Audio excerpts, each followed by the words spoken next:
Then you have Yemen. This is Saudi Arabia. All of your oil comes from here. Do you see what's happening? All of your oil. You get your oil from here and here. How does that happen? And you have Lebanon. Iranian-backed Hezbollah is in the driver's seat of their government. If you go back to Africa, you have Nigeria. Parts of the country are already controlled by Sharia law. Somalia, most of the country right now is living under Islamic law. Sudan, the country is split in the Sudan. The north is imposing Sharia law already. The south is largely Christian. They're slaughtering each other. Here's Algeria. Notice its location. Algeria. Al-Qaeda already has a significant presence there. Then you have the Ivory Coast down here. The election turmoil is going on right now between Christians and the new Islamic president. Then you have all the other ones that are on a tipping point, already a hotbed of Al-Qaeda activity. Libya. Libya has already been anti-Israel, pro-terrorism for a long time. Then you have Morocco. Morocco. Important, significant Al-Qaeda activity. The king has been battling, but if you go back here, you have, remember, this is Iraq. Look at what you're surrounded by. Iraq is really important, especially to the Shiites, especially to the Twelvers who are in charge of this country right now. Because what is in Iraq? There's one place that we told our bombers not to bomb. Does anybody know what it was? 2 wars in Iraq. We said, no bombing there. Ancient Babylon. Ancient Babylon. Why? Because the Bible tells us that that is the seat, right here, of power of a global evil empire. Well, that's also where the 12th Imam from Iran is supposedly going to show up. Everybody on this side wants ancient Babylon for their caliphate. Turkey was originally the seat of the Ottoman Empire, the last caliphate. It's now modern-day Turkey. It has an Islamist government that is moving aggressively pro-Iran, anti-Israel. Saudi Arabia, God help them, I don't know what happens to those guys. And the Gulf states that are all nearly defenseless and tiny, all of them, throw them in. You have it? Now what happens? You move over to Asia and you grab the ones. Once this domino starts to fall, and the Muslims start to see, oh my gosh, we might have a caliphate. We might be able to have Islam imposed and Sharia law all over the globe. You start to lose all of Asia. Now, let's go up this way, shall we? Turkey's prime minister came out and supported today the Egyptian protesters. Morocco. Morocco, if Morocco flips, it puts pressure on Portugal and Spain. It could close off the Strait of Gibraltar, which is right here. We all know how weak this entire area, the Iberian Peninsula, is very weak. Let's talk about 22% unemployment in Spain. It's also once a Muslim land. They have high Muslim populations. It's already in trouble. Bad economic situations, food prices go up. Well, let me ask you this. Here's Spain, here's France. What happens to France? You already have a lot of Algerians living there. You go to Italy, you have the Libyans living there. You have Great Britain, where many of them are from Pakistan. So what happens? What happens? This is the worst case scenario. But it is the best case scenario for the groups that are organizing the protest. Now, this is not the average person in Egypt. These are the people that are trying to grab power. And it can happen because you're not being told the full truth. And you're not being told the full truth by the same people that didn't tell you the full truth before 9/11. They were nonchalant about the threat of before 9/11, and they're doing it now.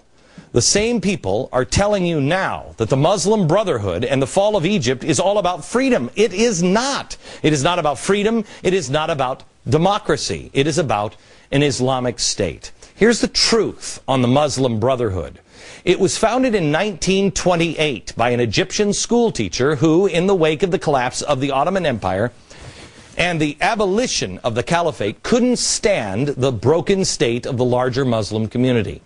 They believe that Islam is the answer to every aspect of life, the solution to every problem. Here is their creed I want you to see. God, do we have it? It's coming. God is our objective. The Quran is our constitution. The Prophet is our leader. Struggle is our way, and death for the sake of God is the highest of our aspirations.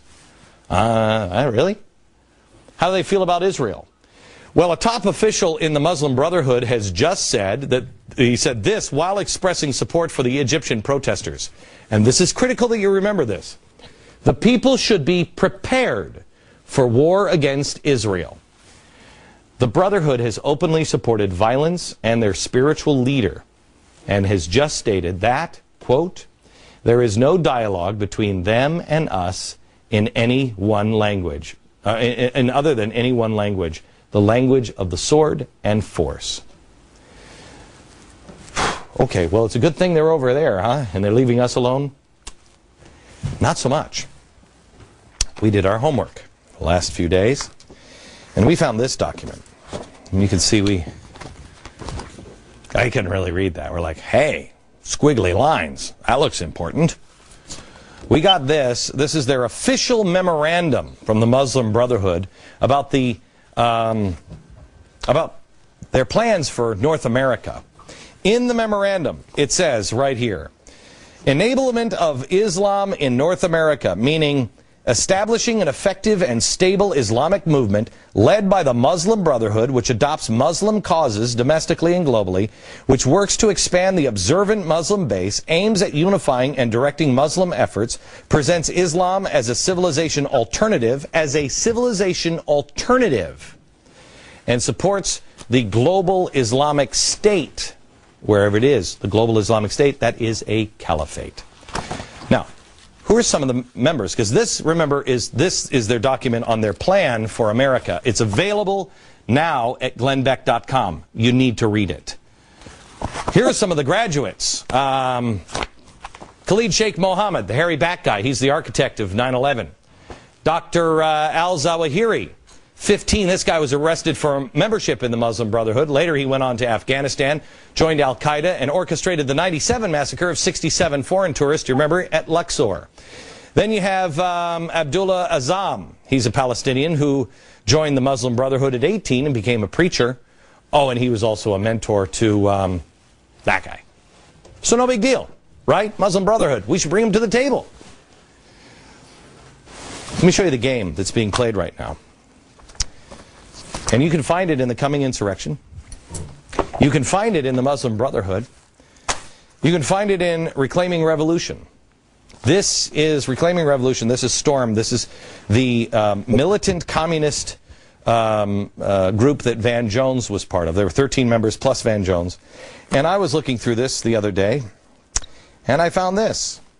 But our new political commitment to Marxist-Leninist politics raised many questions about our structure and potential for relevance and growth.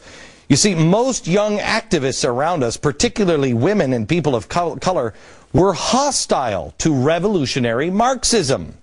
Would new members undermine our new political unity and commitment to red politics? Would there be political differences too large to resolve without divisive struggle and destructive arguments? Looking around us, we didn't think it was possible to build an explicitly Marxist organization. And after the previous period of division and power struggles, it seemed risky to bring a new people into ours, but recently a delicately cohered group. In other words, what's saying is, I had to lie. We had to make this, we had to present ourselves as something else because we couldn't get people in. So let's see, are these tactics being used that are outlined here, and outlined here? What does it mean? Let's look at the Muslim Brotherhood. As for the role of Ikhwan, it is the initiative, pioneering leadership, raising the banner, and pushing people in that direction. Pushing people, otherwise known as nudge. To do this, they say they need to stress the need to master the art of coalitions. Wait a minute. That's what the Marxist revolutionaries said. Coalitions. Again, back to Storm. Storm members brought experience in militant street tactics, revolutionary agitation, and coalition building to this crucial fight. Let me show you this. Should bring up their logo. Okay, here it is. This is the English website of the Muslim Brotherhood. The English website. You see this? Muslim Brotherhood, official English website. Look at the little girl, and it says freedom. Now, look at the same website, but in Arabic. Same website. You bring this down, please. Muslim Brotherhood. What does this say? It's not a little kid. It doesn't say freedom. It says prepare. Suddenly the little girl is gone and the swords are crossed and it says prepare. Prepare for what? Wait a minute, what did that leader say? Oh yeah, prepare for war against Israel. I'd like it to be sunshine and lollipops, but I'm sorry, it's not. More on the Muslim Brotherhood and their connections here. Coming up.